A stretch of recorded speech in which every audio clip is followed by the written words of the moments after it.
Welcome back to the tenorshare channel. If you reset your iPad but been locked out of your MDM device management credentials and forgot the name and passcode, we totally get your feeling. Here is the solution to bypass the MDM lock. Keep watching to help you regain the access of your iPad.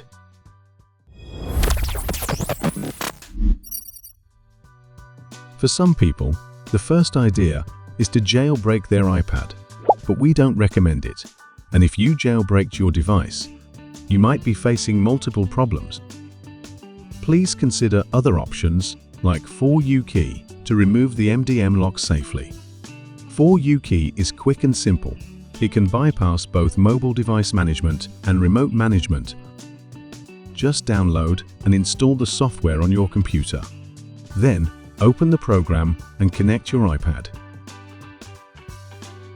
Find the Bypass MDM section, click Trust, and click Start. After a short wait, the MDM lock will be removed from your device. Now let's verify that the MDM screen is gone. Keep going through the activation process, and you'll notice that the MDM profile is now gone. Quick and easy. I will leave the free 4U download link below. Okay, we hope this tutorial has been helpful to you. Don't forget to subscribe to the tenorshare channel for more amazing tutorials, and we can't wait to see you again soon.